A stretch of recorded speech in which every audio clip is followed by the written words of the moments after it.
I'll call to order the Ascension Parish Council meeting for Thursday, January 9th. If everyone would please stand for the prayer and the pledge given by Mr. Ken Dawson. Let's pray. Father, as we come tonight, we give you thanks and praise for all the blessings you bestowed upon us. We thank you, O God, for the opportunity you've given us to celebrate the holiday season and bring us here safely. We pray, O God, that you encourage those, O God, who may have lost loved ones during those times. Father, and we ask that you bless, O God, the Joseph family at the loss of their brother, O God, Patrick Gaines. We ask that you comfort them and keep them. Now, Lord, as we go through the people's business, we ask for your wisdom and guidance and allow us to make the best decision that benefit all. In Jesus' name, amen. Amen. I pledge allegiance to the flag of the United States of America and to the republic for which it stands, one nation, under God, indivisible, with liberty and justice for all.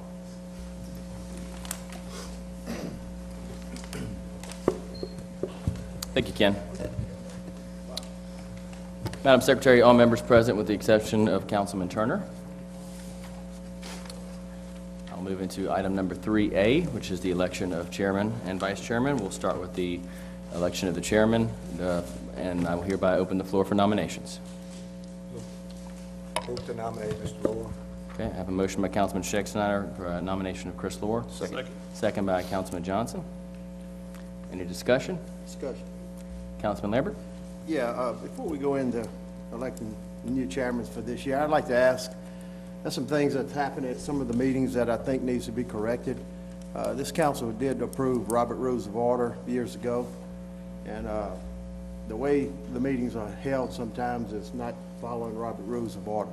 If chairman is there to manage the meeting, he is there to hear all the other councilmen's debate before he makes his statement.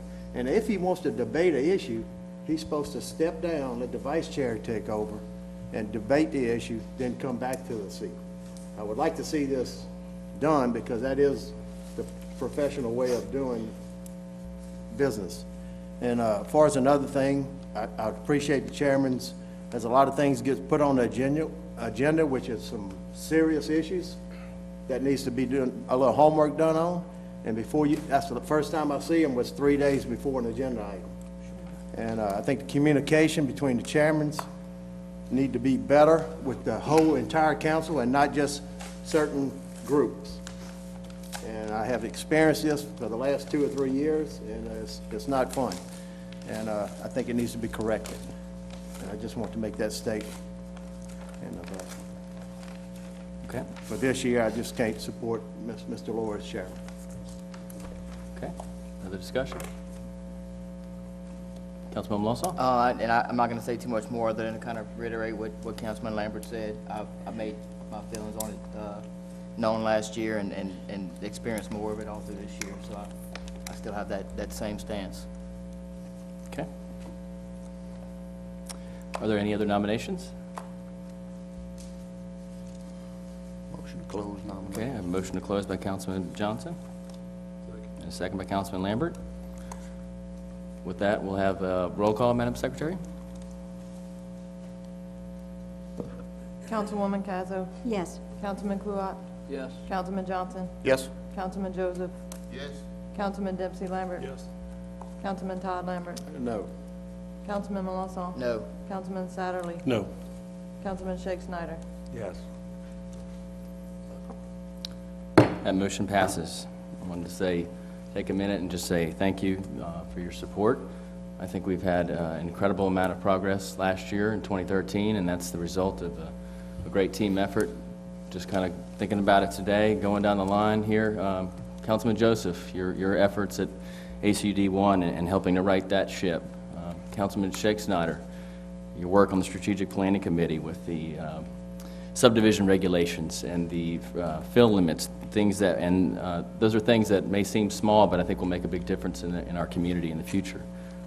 I know Councilman Turner's not here, but his work as Recreation Chairman last year, closing out the year, was phenomenal with that presentation regarding envisioning our parks and what we might do to improve recreation and address some of those citizens' concerns, and I appreciate that. Councilman Satterley, your work as the grants subcommittee, I thought was well done, and that certainly has helped us out on that front. Councilman Dempsey Lambert, your efforts, transportation, continuing to make progress on certainly the big items. Highway 73 is continuing, Highway 42, having to scramble at the last minute and find some money for sewer to make that happen when that starts next week, and that's huge. Not to mention, of course, Roddy Road and other local road improvements. Thank you for that. I'm going to save you for last. Councilman Kluwat, your work as drainage chairman and your leadership on that has just been phenomenal. Obviously, the major projects, Marvin Bro and the Henderson Bayou Pumping Station work about to be complete, and I know you've been working very hard for Lower Ridge Levee and finishing out the Follett plan. And you know, we spent the end of last year debating about the surplus. Well, again, what a great problem to have, and that's because of your management leadership of that area, and I appreciate that. Councilwoman Cazzo, as finance chair, I think you continue to take on the tough issues, be it you know, the juvenile detention issue and how we're going to address that with the crisis that was presented to us. The balloon festival, I know you worked on that, and obviously impact fees, you're continuing to champion that. I look forward to seeing that discussion continue into next year. And Councilman Lambert, with your personnel committee, we've continued to have very good qualified people. I think our committees are much better than they were, and I appreciate that. So again, my point is we've had an incredible year, and that takes teamwork, that takes people willing to engage and communicate. I think that's hard to do, and I think you can look at other areas, other parishes around us, Livingston, Baton Rouge, and even within our cities. And I would be remiss if I didn't thank the parish president. None of those items I mentioned would have been possible without your every day, day in, day out, working full-time for this parish, working with us, communicating with us, making your staff available to us, helping push those items forward as well. You set the tone with that spirit of cooperation 6 years ago, and I think we've demonstrated that continuously. So I just feel very blessed and thankful to be serving with all of you gentlemen and lady, and I'm looking forward to a very positive 2014. Thank you. All right, we'll move on to the election of vice chairman. The chair would open the floor for nominations. Nominate Chairman, Mr. Johnson. Okay, I have a nomination for Mr. Benny Johnson by Councilman Schexnayder. Second. Second by Councilwoman Cazzo. Any discussion? Any objections? Congratulations, Mr. Johnson. Thank you, sir. Indulge me for a minute. I want to take this opportunity to thank my fellow council members for their support in continuing in this position. Trust that you give to me to work with you and to move this parish forward, as well as every day the hard work that we put in for the people that we represent, as well as thank Parish President Martinez for the faith that he's shown in me and working especially with the utilities in sewer as well as ACUD1. It's a team effort by no stretch of the imagination. We work hard at making sure that we try to get as much information out there to our fellow council members as well as the public to get feedback, to try to do what we believe to be the best job as we can. And I'm proud to be a part of this group. I'm proud to represent this group in the position that y'all put me in, and hopefully I can do that to make everybody proud of the fact of where we are and what we're trying to accomplish. And so I just wanted to say thanks again. Well, I just wanted to go ahead and say that I certainly appreciate you serving with me in this capacity, and I wanted to mention the biggest, perhaps, accomplishment of last year was, again, as you just mentioned, the sewer loan for $60 million, and all of your efforts as utilities chairman over the last year, which was a Herculean effort, and truly we are grateful to be off of zero and finally making progress on that front, and I appreciate your leadership. Thank you. Thank you. Anything else? All right, we will move on then to public comment sign-in period reminder. If you wish to speak, please fill out a card with the secretary. And actually, let me back up. I had a request from Councilman Randy Kluwat for a chair's additions for the resolution from this council regarding the Vigorous Waters Act and the sending forth a resolution of support for the Homeowner Flood Insurance Affordability Act, S.1846. I want to go ahead. To agenda. I want to make a motion by Councilman Schexnayder to move it to the agenda, second by Councilman Councilman Todd Lambert. Is there any objections to adding that item? Okay, if there are none, then I'm going to go ahead and say that motion passes, and we will move it to item 3B, and we'll actually vote on that item right now and discuss that item. Councilman Kluwat, would you like to lead us in that? Yes. As everyone in the parish knows, and definitely the people in government and administration, all of us have been fighting since the Bigger Waters Act was passed, and it came to fruition in July 2012. And mostly the implementations of that act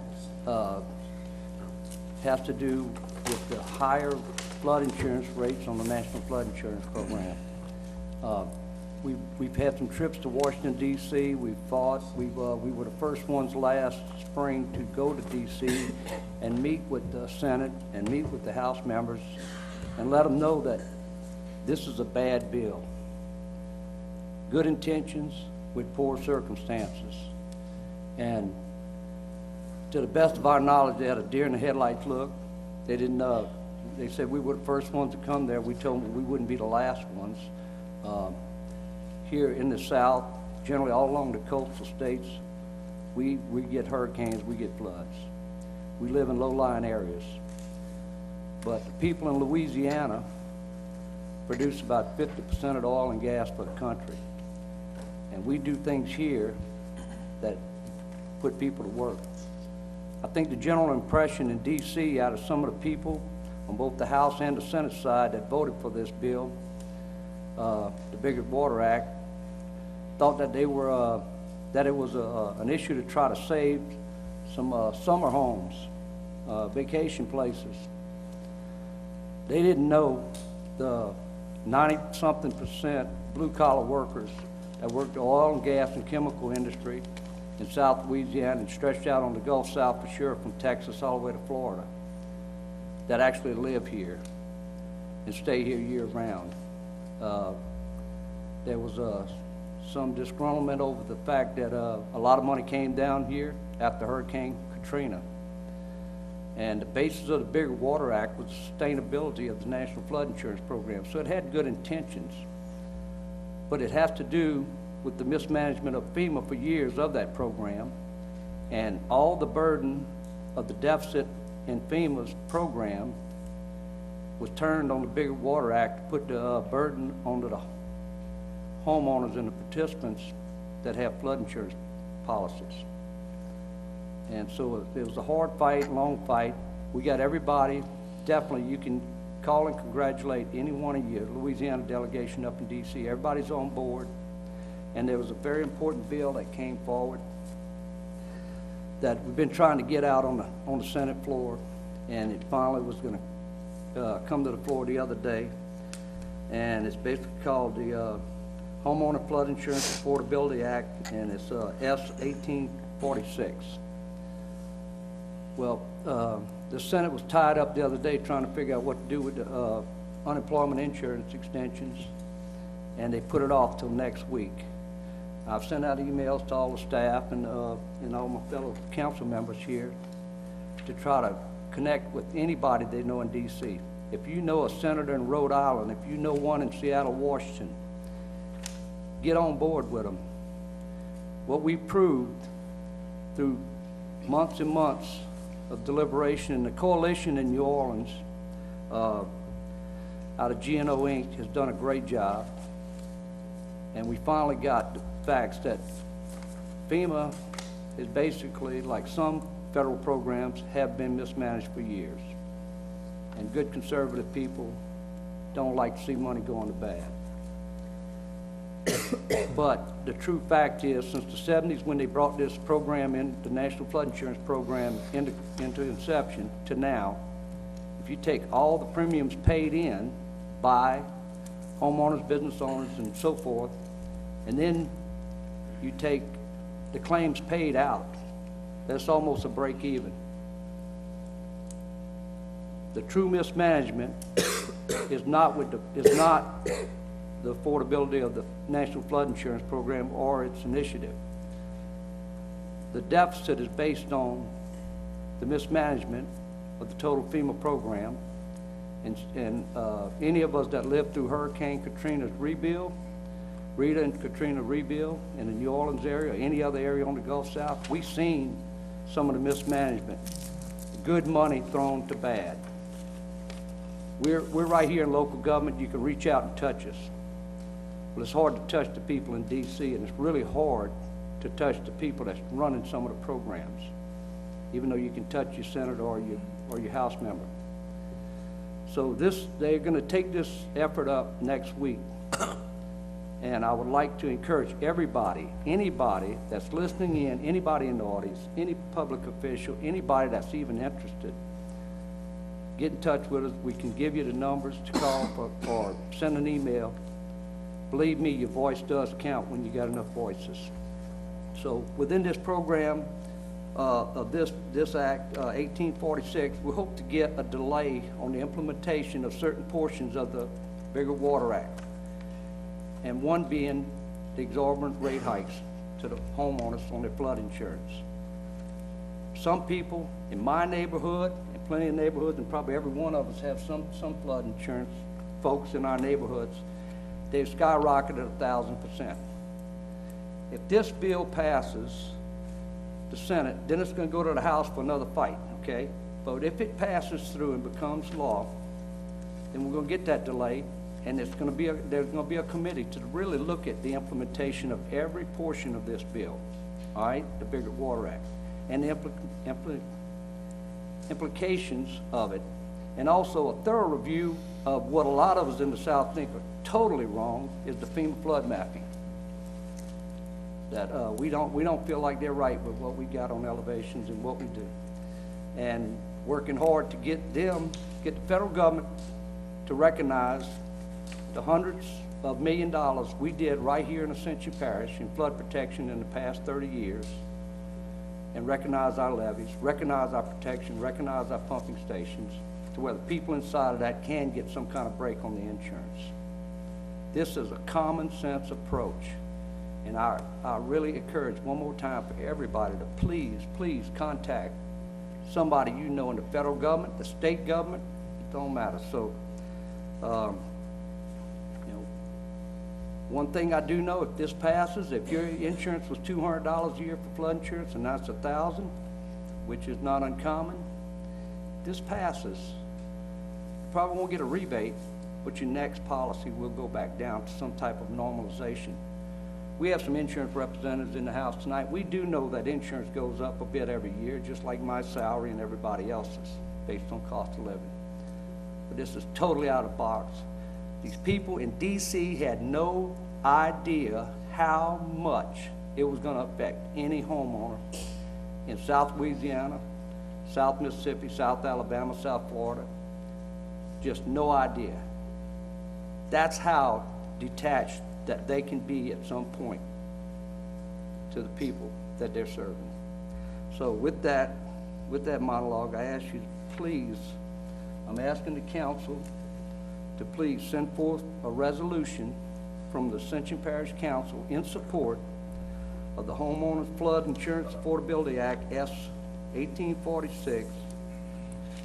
Send it, and that it be sent to all Louisiana elected officials in both the House of Congress and the Senate in Washington, D.C., and copies to the Louisiana Governor's Office, all state elected officials representing Ascension Parish.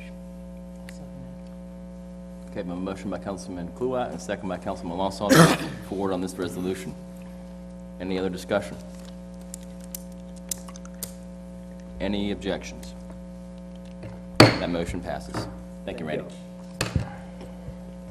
All right, Mr. President, Parish President's report.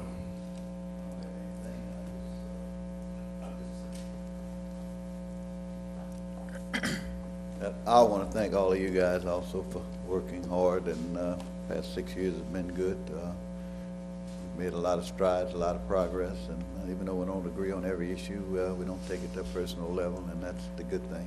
We do get the job done, so I appreciate that. And just to maybe say a little bit about what Randy said earlier, I did have at least 3 people in the last month that came to my office, and actually once you buy a house, if somebody sells a house and it's in a flood zone, that rate goes in effect now. And several young people could not buy a house because the flood insurance rate was higher than their house note.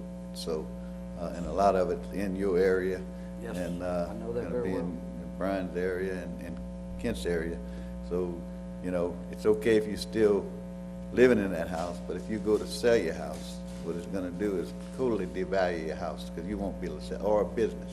If you go try to sell a business, say, that's in a flood zone, and the insurance now might be $2,000 a year, well, it may go up to $30,000, $40,000 a year, and be more so than the actual note. And that's happening in Ascension Parish as we speak. So it's very important that we participate in this, and I'm sure that it'll get through the Senate, but from what my understanding is, the head of the committee that's going to hear it on the House side is from Texas, and he's holding fast. So it'll be a battle, and hopefully it can be won. But it affects a lot more than Louisiana people, New York, New Jersey, people in the Midwest. So it's going to be a continual battle. If you can't afford to pay your house off, that you have a mortgage, you're going to be required to have flood insurance, and then that's where the problem's going to be. And a lot of people are just going to lose their houses. So,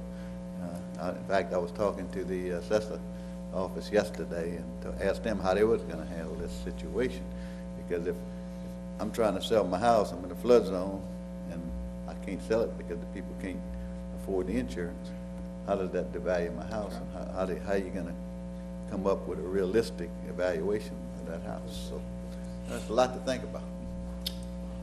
Mr. Lord, if you'll Council allow me Pruitt. 1 second, I just want to re-emphasize to everybody that this is not a choice, okay, by anyone.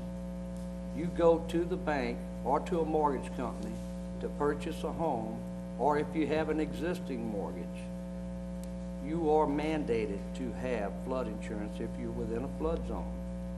And that's prorated based on what your elevation is and what your flood zone is, okay? You have no choice. Matter of fact, in our conversations in D.C., they will chastise whatever banking association or lending association that is not mandating it, okay? And they have done it. And like I said, there's no choice in this. The best thing you can do if you're old like me is just pay your house off and hope for the best and try to work on the drainage, you know? In all honesty, it's going to cripple. There's going to be places where people just go put their key in the mailbox and leave. There's instances, and not that far from here, Lafourche Parish, Jefferson Parish, on down the road. So we think of them low. They're no lower than we are, not in my area anyway. And it's not just the low areas. I've had a lady in right off of Highway 73. Okay, you'd think they wouldn't have any low areas there. They got some low areas, okay? And she basically can't sell her house right now. The deal fell through at the last minute. So let me get off that soapbox. Thank you, sir. Sure. All right, thank you, Mr. President. The chair would entertain a motion on the consent agenda. Motion. Motion by Councilman Kulat. Second by Councilman Johnson. Any objections? Consent agenda is adopted. Item number 7 is a resolution authorizing the parish president to sign the adjudicated property local services agreement on behalf of health and mental health. Mr. Parrington? The adjudicated property agreement that's going through with everybody, we need y'all to authorize the parish president to sign it for mental health, so that, because they have a millage. Make that motion. Motion by Councilman Dempsey Lambert, second by Councilman Benny Johnson. Any discussion? Any objections? Yes. Discussion, Councilman Sexton. Yes, just to bring everybody up to date, we were supposed to take this up again in strategic planning, but we're at the point where we're waiting to receive the different entities that have signed the agreement, and some of them, because of protocol and actually signing, have not gotten around to it. In all probability, we won't get to that this month. So just to let everybody know, it's going to be an ongoing process to get everybody signed up, and we may or may not get all the municipalities participating. So we're working on that, but everything's still going forward. So Great. just to let people know. Thank you for that update. Okay, any objections? Hearing none, that resolution passes. Item number 8 is a resolution for a sub-grant agreement between the Parish of Ascension and Church United for Community Development. Ms. Collins? Thank you, Mr. Chairman, members of the council. Happy New Year. This resolution pertains to the 2013-2015 Emergency Solutions Grant. We came to you at the last part of December in 2012 to allow us to go out and solicit for companies to apply for this with the parish. This sub-agreement is with Church United, who had going through the regulations, been solicited through the advertisement in the paper, and we are now ready to do the sub-agreement with Church United for this program. So we're here tonight to ask your approval to authorize the parish president So to moved. sign all Second. these documents. Okay, I have a motion by Councilman Schexnayder, a second by Councilman Wausau. Any discussion? Councilman Joseph? Mr. Joseph, I'm ready. How you doing, Mark? I'm good. And you know, every time we go through these things and we use the Church of United and everything, and I normally get phone calls of some type of assistance for Right. my constituent. And I just want to clarify that you just made the statement that any church or any organization are willing to participate in here and go through that process. Yes, sir. The parish is willing to work with them to give them these funds, to give them out to the needy. To assist in the emergency shelter operations. Right. Yes, sir. And it's I'm not just- limited, I mean, we only got one application. If we had 3 applications, we would submit all 3 to the state, and then they would come back to us and allow us X amount of dollars for the services. But the companies or the people who apply have to qualify for to be able to administer these funds, but they are readily available. It's just that this company or this church has been applied for it and has done a good job for us. If anyone needs assistance dealing with, homelessness or in a process where they were emergency needs, this organization has the telephone number that can be provided and have them call for assistance. I mean, there's many regulations they have to qualify for these funds, but it is not, it is open across the board. So if you have some constituents that feel like they could use these funds and they qualify, then it will happen. And any organization that, what I'm just based is that is Right. qualified can also put their application in to They get can these funds.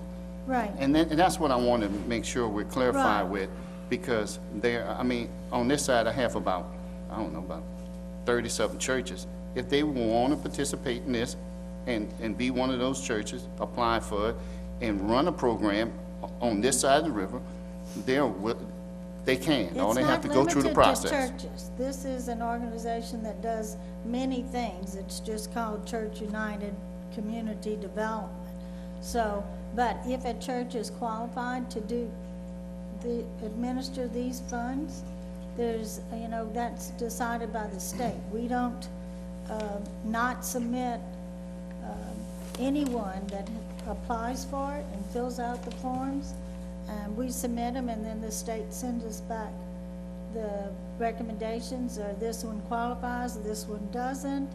And the funds that you have are, say, if it's 40,000 and we got 3, they distinguish how much money goes to each one. The parish does not do that. So, but please have them call our office and we'll put them through over here, or, it has to be under HUD.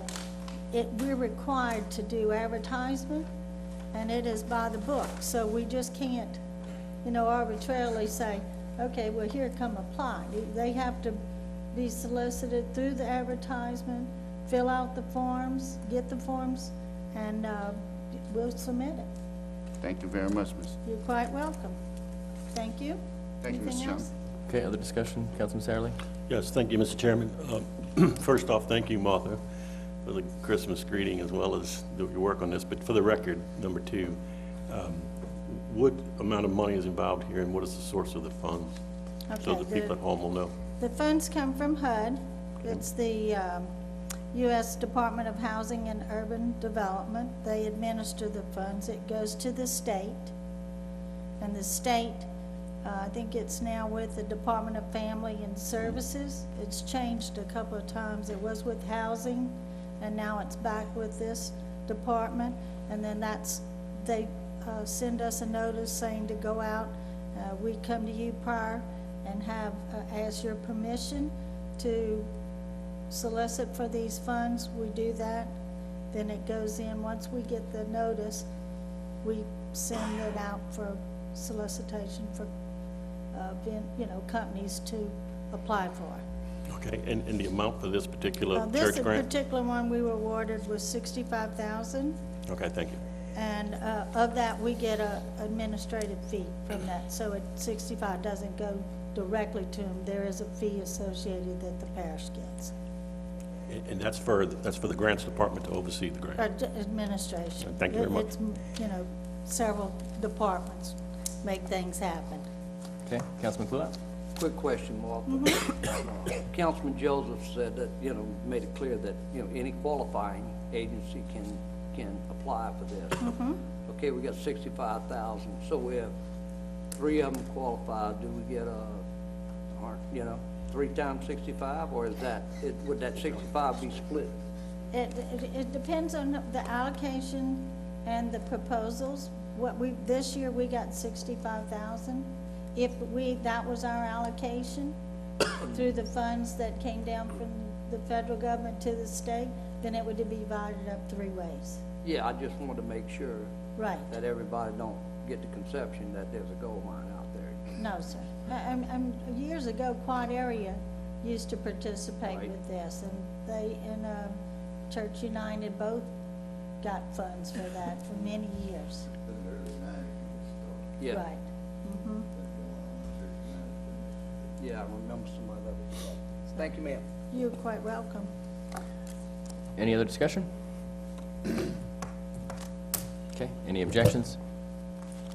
That resolution passes. Thank you, Martha.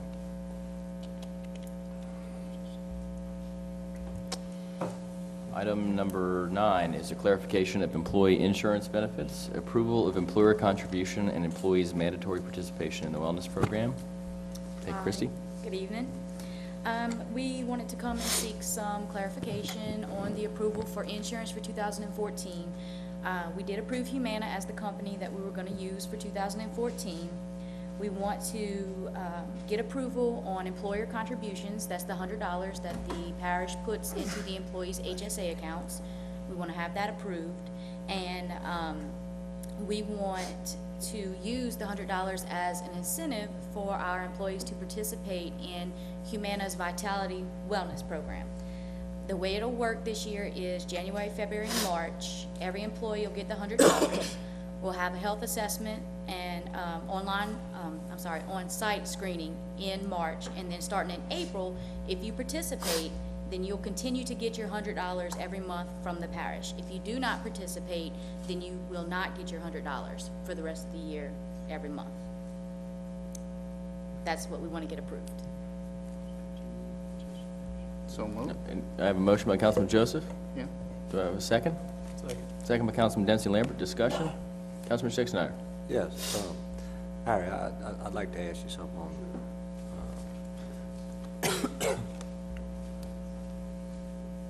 it was brought to my attention on deductibles, and I think you and I had discussed this before. Right. And I think individual is $1,500 deductible, Right. and if you have a family, it's $3,000, Right. I think. If you have a family and one person is getting all the getting all the bills, Right. they have to go through $3,000 before they get anything. Right. So, okay, so it is $3,000 deductible. Exactly. Okay, if it's not an individual. Okay, well, that's something that, that I misunderstood, you know, was pretty much what, And told that it was too 1,500. standard in both companies that we considered. Yeah. They're the same program. Okay. All right, well, that was the discussion I had with someone, and I wasn't sure about that. I want to make sure we clarify it. Okay, if it is a family program, it is $3,000 deductible. Okay, thank you. Yes, any questions? Yeah, there should have been a page included in your packets, and it's just approving what we wanted to go forward with for 2014. We are going forward with Humana as the company. UMB will be the company that we use for the HSAs. We started that last year so that we don't have to change companies for our HSA accounts every year. We thought it would be smart to go with one company. That way, if we do change health insurance companies, we don't have to change individuals' HSA accounts every single time. And then, like I said, for the $100 for the employer contributions, we want the employees to participate in the wellness program, so we want to use that as an incentive for them to participate. And the participation, of course, I discussed this in the finance, I think it was the finance committee. The participation is an online survey that's going to take about 10 or 15 minutes. Humana has offered to come in at DPW at the end of January and help those individuals who don't have internet access to enroll in the program. And then we'll have an on-site assessment sometime in March, and that'll be at Lamar-Dixon. We'll have that scheduled ahead of time. Everyone will know about it. So we're gonna make this as easy as possible. And if you do those two things, that's considered participation for this year. Okay, Councilman Joseph? Yeah, Christie, how do the, I mean, I know the employees, you know, they wanted this and everything, how they're receiving the help, the wellness program this time? Well, there hasn't been much discussion about the wellness program. We have discussed a little bit about the fact that with Humana, there are multiple ways for them to do their assessment. They can come to Lamar-Dixon in March, or they can go to their primary care physician. If they have had these tests run recently, they take the form to their primary care physician, have their primary care fill it out, and then they bring it to us, we submit it to Humana, and that's their assessment. They don't necessarily have to come out if they've already had these tests run. So they're pretty receptive to that idea. Okay, that's, thank you. Councilman Dempsey Lambert? Thank you, Mr. Chairman. I would also like to encourage, we had a lot of calls from the support for this. I would encourage 100% if we can with this wellness program. With the wellness program, exactly what they're gonna do? Are they gonna do blood work? Yes. What else they doing? The program, what they check is, they do blood work, a blood screening to check your blood glucose level, your cholesterol level. They will take your height, your weight, check your BMI, see what that is. And yeah, your body mass index, I'm sorry. Body mass index, and depending on where you fall, you'll get extra points if you fall in the healthy category, or you'll get extra points if this year you're not in the healthy category and next year you are in the healthy category. So it's not a real strenuous process. It's almost the same process as what we went through with Coventry's wellness program. Okay, thank you for that information. Any other discussion? Okay. I have a motion on the floor to accept the recommendations from HR. Is there any objections? Hearing none, that motion passes. Thank you.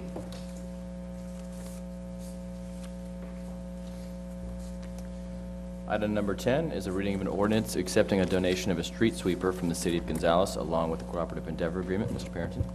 To accept donation and transfer of title pursuant to the Cooperative Endeavor Agreement of certain movable property owned by the City of Gonzales and the Parish of Ascension, whereas the City of Gonzales owns a 2008 Sentinel street sweeper bearing VIN number SENTINEL 7815. The equipment is no longer needed by the City of Gonzales, whereas the Parish of Ascension will maintain and provide insurance for said equipment. Be it ordained that the Ascension Parish Council is the governing authority of the Parish of Ascension, with permission, consent, and request of the City of Gonzales, does hereby authorize the acceptance, conveyance, and transfer of all rights, title, and interest to one 2008 Sentinel street sweeper. VIN number Sentinel S815, as is, whereas without warranty and in kind, and as more fully contained in the cooperative endeavor agreement attached to and made a part hereof. Be it further ordained that President Tommy Martin as parish president is hereby authorized to execute any documents necessary to complete transaction to the parish council. Motion to open public hearing. Motion to open the public hearing by Councilman Johnson. Second. Second by Councilman Kluwat. Motion to close. Motion to close by Councilman Johnson, second by Councilwoman Cazzo. Chair would entertain a motion to move the ordinance. Motion by Councilman Dempsey Lambert. Second. Second by Councilwoman Cazzo. Any discussion? Any objections? Ordinance is adopted. Item number 13 is the reading of an ordinance SR 13-14, revisions to the subdivision regulations of the Unified Land Development Code pertaining to protection of existing watersheds and conveyance system requirements. This had been postponed from a December 9th council meeting for further revision. Mr. Parrington. Had I read it previously? If I've read it previously, we don't need to read it again. I Motion did to read open it. the public. I will read it if you'd like, but I don't have to. Okay. I had a motion. I read it once, I don't. You're the attorney, so we'll take your opinion, your advice there. All right. Motion to open the public hearing by Councilman Todd Lambert. Second. Second by Councilwoman Cazzo. Motion to close. Motion to close by Councilman Satterley. Second by Councilman Todd Lambert. Move the ordinance. Motion to move the ordinance by Councilman Todd Lambert. Second by Councilman Kluwat. Is there any discussion? Any objections? Ordinance is adopted. Councilman Lambert. Motion to adjourn. Motion to adjourn. Do I have a second? Second by Councilman Johnson. We are adjourned.